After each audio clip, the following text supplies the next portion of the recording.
Look up at the sky on a clear day and you might spot a thin white line stretching across the blue. That white trail belongs to a commercial airplane moving at over 500 miles per hour. From the ground it looks calm and peaceful, almost like a paper plane drifting in the wind. But inside that metal tube, hundreds of people are sitting in carefully controlled air, drinking coffee, watching movies, completely unaware of the incredible science keeping them alive. Now here is something interesting. Almost every commercial flight you have ever taken cruised at the same altitude, somewhere between 35,000 and 40,000 feet. Not 20,000 feet. Not 60,000 feet. Always that same invisible highway in the sky. Have you ever wondered why? The sky is enormous. Space officially begins at over 300,000 feet above the ground. So why do all commercial airlines choose to stay in such a narrow slice of that massive space? The answer involves physics, engineering, and one of the most terrifying concepts in aviation history. Down near the ground, the air is thick and heavy.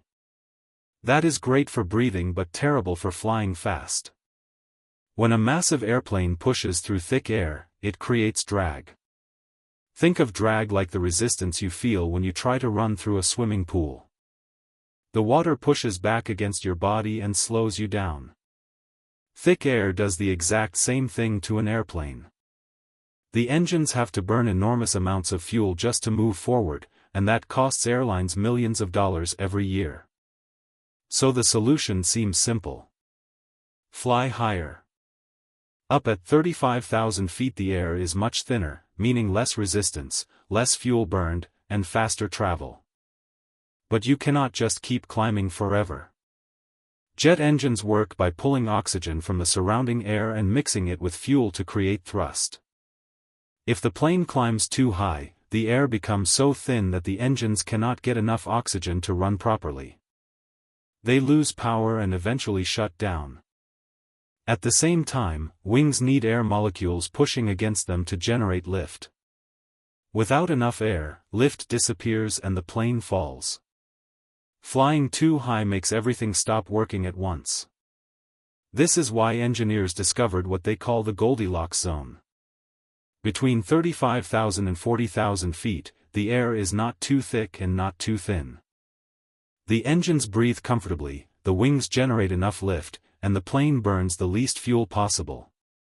It is the perfect balance point where science and smart engineering meet.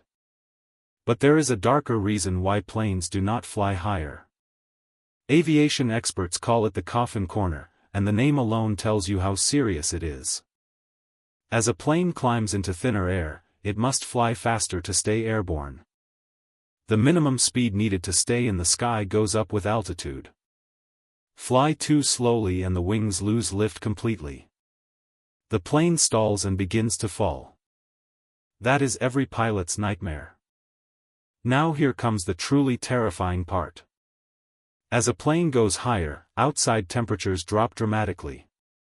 In very cold air, the speed of sound gets lower.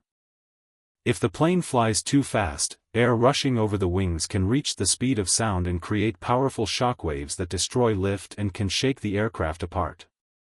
This upper limit is called the Mach limit.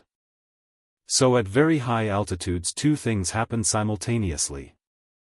The minimum safe speed goes up and the maximum safe speed comes down. If a plane climbs high enough, those two speeds meet. Go 1 mile per hour slower and it stalls. Go 1 mile per hour faster and it breaks apart. That deadly point where no safe speed exists is the coffin corner. Staying at 40,000 feet keeps commercial planes a safe and comfortable distance from that trap. There is one more reason altitude is limited, and it is the most personal one.